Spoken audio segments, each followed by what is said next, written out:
So yun mga sangkay, kung papansin nyo, meron tayong mga bagong lanera ng Tasty. Ayan, may maliit tayo na lanera at ito yung malaki.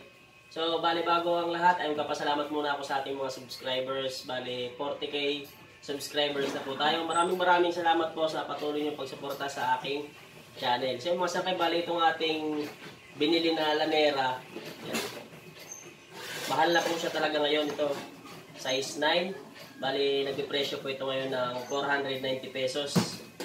Napakamahal na. Ito yung maliit na pang Tasty. At itong isa, bali itong ating isang lanera is size 11 po ito. So ayan.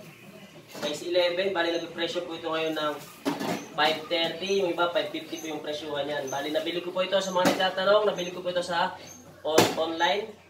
So, bali, bago, hindi siya second hand.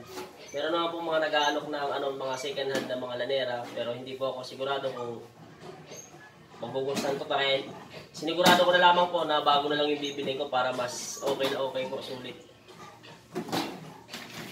Sakto naman yung size na naibigay. Ayan. Kung sakali po na bibili kayo sa online, ay iwasan nyo po yung advance payment po. Yun, iwasan nyo po yung mga ganun. Para iwas na rin po. Alam nyo na, iwas di ba?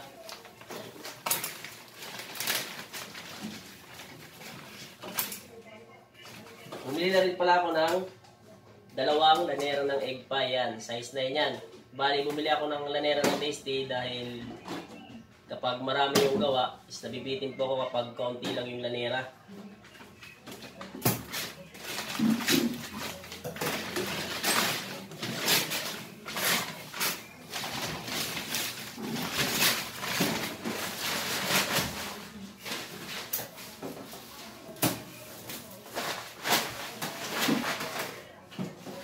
Ayan, bali, nagdagdag ako ng 6 na size 11. Nagdagdag ako ng 6 na piraso na size 11. At saka 1, 2, 3, 4, 5, 5 piraso na size 9. So yun, bali, ang purpose natin ito, kaya nagdagdag ako ng lanera. Unang-una, yung iba kong mga lanera ng Tasty is medyo may kalumaan na. At pangalawa, kapag ganito malapit na yung Pasko or New Year, di ba, mabili yung Tasty. Mahirap makagawa ng marami ng mabilisan kung kulang tayo sa molder ng ating loaf bread or Tasty. Ayan, ito yung ating ngayon. Kung sakaling bibili kayo ng loaf bread, molder sa online, ay payo ko lamang po sa inyo, iwasan nyo po yung advance payment, di ba?